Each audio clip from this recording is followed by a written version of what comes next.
Hello friends, class 12th NCERT maths का chapter 1 relation and function का question number 3 है। इसमें हम वीडियो में समझेंगे कि ये क्वेश्चन को हम कैसे अपने एग्ज़ाम के आंसर शीट में रिप्रेजेंट करना है, जिससे कि हमको मैक्सिमम मार्क्स मिल सकें, और साथ ही रिफ्लेक्सिव, ट्रांजिटिव और सिमेट्रिक क्वेश्चन के कॉन्सेप्ट्स को समझेंगे। तो देर नहीं करते हैं, क्वेश्चन पे आते हैं कि check whether the relation R is defined in the set 1 2 3 4 5 6। ठीक, सेट क्या है? 1 से लेके 6 तक का सेट है। रिलेशन आर क्या दिया हुआ है? ए और बी में, such that B is equals to A plus one. ठीक, ए और बी में एक रिलेशन है। क्या रिलेशन है? बी बराबर है ए प्लस वन के बराबर। और सेट क्या दिया है? 1 से लेके 6 तक के नंबर्स हमको सेट में दिए हैं। तो अब चेक करना है कि ये रिफ्लेक्सिव है, सिमेट्रिक है कि ट्रांजिटिव है। तो सबसे पहले सेट क्या है? 1 से लेके 6 तक का सेट दिया है। ठीक, और रिलेशन क्या दिया है? B is equals to A plus one. ठीक है, तो अब हम सबसे पहले क्या करेंगे, किसी भी फंक्शन को रिफ्लेक्सिव, सिमेट्रिक या ट्रांजिटिव चेक करने के लिए हम उसके पेयर बना लेंगे। पेयर कैसे बनेंगे? b is equals to A plus one दिया है, a की एक एक वैल्यू यहाँ से रखते जाएंगे तो पेयर बनता जाएगा। जैसे पहली वैल्यू क्या है? 1, तो b क्या है? a प्लस वन, तो a की वैल्यू 1 रखी तो b की क्या आई? a प्लस वन, यानी बन जाएगा 2।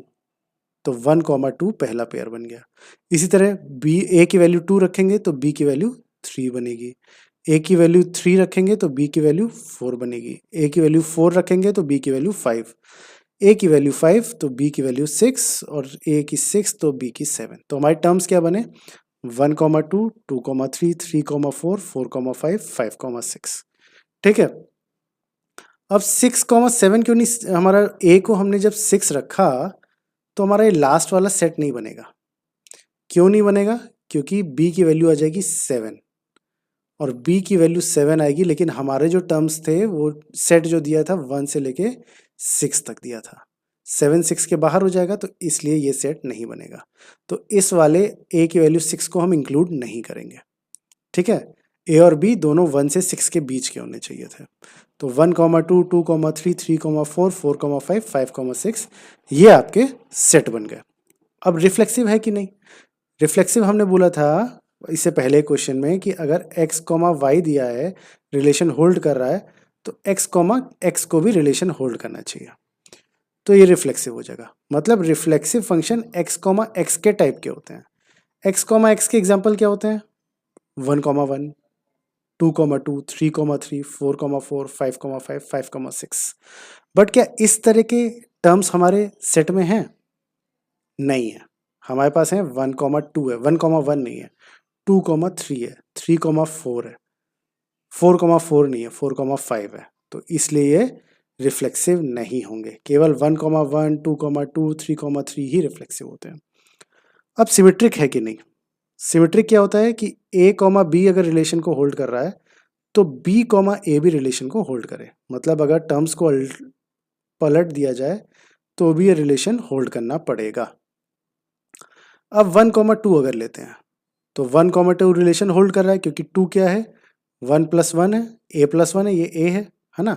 1 + 1 है, 1, 2 तो होल्ड कर रहा है, पर 2, 1 होल्ड कर रहा है क्या? यानी कि 1 क्या 2 + 1 के बराबर होता है? नहीं होता।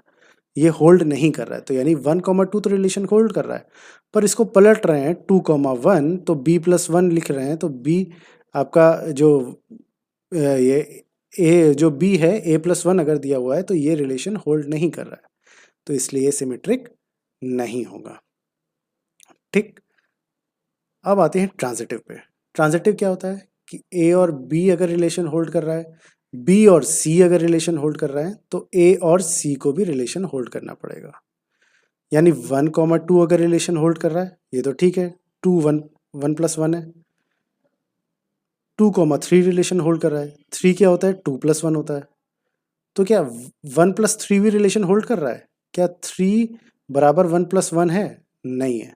तो इसलिए ये ट्रांजिटिव भी नहीं है, तो ट्रांजिटिव भी नहीं होगा, सिमेट्रिक भी नहीं होगा, रिफ्लेक्सिव भी नहीं होगा।